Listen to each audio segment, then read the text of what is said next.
आज 21 जून को अंतर्राष्ट्रीय योग दिवस मनाए जाने की परंपरा है।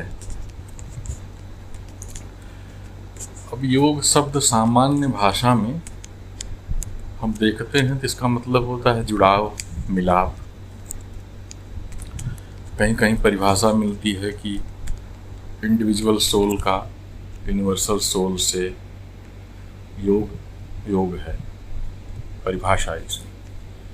लेकिन अधिक गहराई में अगर हम जाएं तो योग सांख्य कपिल मुनि जनित जो है उसमें है।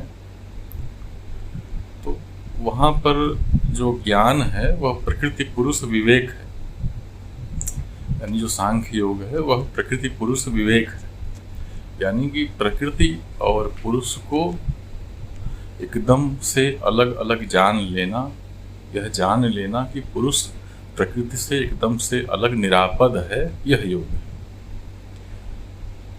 अब श्रीमद् भागवत में देखें, दुख संयोग वियोग, यानी दुख का जो संयोग हो गया है उसका जो वियोग है वह योग है। इसकी राधा कृष्ण के परिप्रेक्ष्य में अगर देखें तो उनके नित्य वियोग में योग है। तो जब हम परिभाषिक तौर पर देखते हैं तो यह योग वियोग के संदर्भ में ज्यादा मुखरित होता है। अब इसकी जो मूल बात है वह पतंजलि का जो अष्टांग योग है उसके परिप्रेक्ष्य में है। तो सांख्य और योग भारतीय दर्शन जो षड दर्शन है उसमें वो दो महत्वपूर्ण अवयव हैं उसके। तो सांख्य पारिभाषिक और थ्योरेटिकल पार्ट है और जो योग है वह उसका क्रियात्मक पक्ष है, क्रिया योग है वह। तो वहाँ जो योग की परिभाषा है तो पहले ही बहुत प्रचलित है कि योग चित्तवृत्ति निरोध, यानी योग चित्तवृत्तियों का निरोध है। लेकिन पतंजलि कृत जो योग दर्शन है उसमें जो प्रथम सूत्र है वह है अथ योगानुशासनम।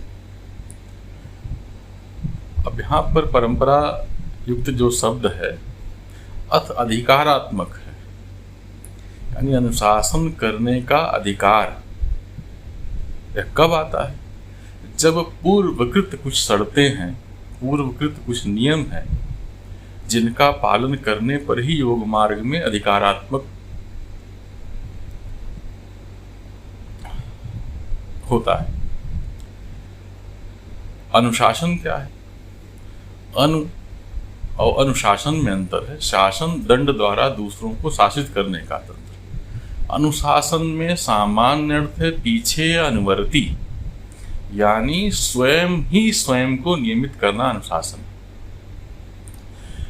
पहले तो अथ योगानुशासन में अधिकारात्मक है, यानी अधिकार प्राप्त करना पड़ेगा इसका अनुशासन करने का। और अनुशासन क्या है? स्वयं से स्वयं का अनुशासन है। अब योग में अधिकारात्मक भाव क्या है? योग की परिभाषा देख तो परिभाषा है कि यम नियम आसन प्राणायाम प्रत्याहार धारणा ध्यान समाध्यो अष्टांग अंगानी, यानी 8 अंग हैं। यम नियम आसन प्राणायाम प्रत्याहार धारणा ध्यान और समाधि। अब इसमें जो प्रथम 2 हैं यम और नियम। यम क्या है? सामाजिक जो आपके अनुशासन है वह है, और नियम जो व्यक्तिगत अनुशासन है। यम क्या है? अहिंसा अस्तेय ब्रह्मचर्य परिग्रह यमा। अहिंसा, सत्य, अस्तेय, ब्रह्मचर्य, अपरिग्रह। अब इन पे अलग अलग बात करने पर एक एक पे ही बहुत लंबी बात होगी, लेकिन मैं सामान्य बता रहा हूँ यहाँ। नियम क्या है? जो व्यक्तिगत नियम है। तो उसमें क्या है? शौच, संतोष, तप, स्वाध्याय, ईश्वर प्राणिधानानि नियमः। यानी नियम क्या है? शौच, संतोष, तप, स्वाध्याय और ईश्वर प्राणिधान। कि यम नियम सार्वभौम महाव्रत है जिसमें व्यक्तिगत और सामाजिक दोनों को अपने ऊपर लागू करने पर हमको योग का अधिकार प्राप्त होता है। इनमें अपने आप को अनुशासित करने से भी अधिकार प्राप्त होता है। तो अथ योगानुशासनम में अधिकारात्मक भाव हुआ। हमको अधिकार प्राप्त करने के लिए अपने जीवन में यम नियमों का पालन करना चाहिए। अब जो आजकल चलता है उसमें जो सबसे प्रमुख अवयव आसन है, उसी को योग बता दिया जाता है। तो आसन देह का अनुशासन है और प्राणायाम श्वास का अनुशासन, प्रत्याहार इंद्रियों का अनुशासन। इन तीन बाह्य अनुशासन के बाद तब आंतरिक योग का आरंभ है और उसके बाद चित्त का बंध है, चित्त का अनुशासन है, जिससे कि बाह्य विचार दृश्य चित्र में न आ सकें। और ध्यान और समाधि इसी अनुशासन की प्रगति होने पर चित्त के पूर्ण अनुशासन की पूरी प्रक्रिया है, जहां पर जाकर के योग चित्तवृत्ति निरोध होता है। इसमें भी सवितर्क, सविचार,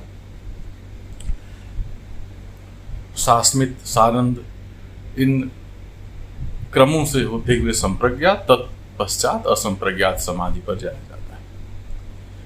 तो मुख्य बात यह है कि आजकल जो आसन है उसी पर केवल बात की जाती है। तो आसन क्या है? देह का अनुशासन है।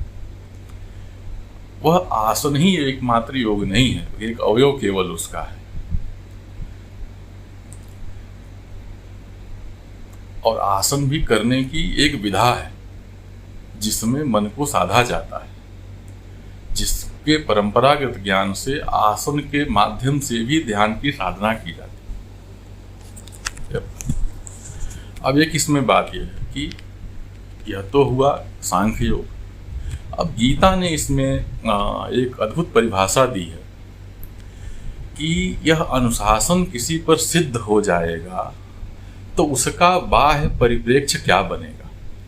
तो उसके लिए है योग कर्म सुकौशलम, यानी योग क्या है? कर्म करने का कौशल है।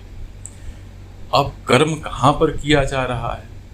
प्रतिकर्म, प्रति परिस्थितियों में नियमित निरंतर उसकी व्याख्या करते हुए यह एक कौशल है जो अपने चित्त में योग के स्थिर होने पर ही आता है। तो हम आसन को ही योग न समझें, योग अपने आप में एक संपूर्ण प्रक्रिया है, यह ध्यान रखा जाना चाहिए। और जो ये आसन है इसकी भी योग में परिभाषा क्या है? स्थिर सुखमासनम, यानी आसन से हमको स्थिरता प्राप्त होती है और वह स्थिरता सुख जनित है। अब यहाँ पर भी देखें कि स्थिर सुखमासनम में सुख मन का गुण है और स्थिरता शरीर का गुण है।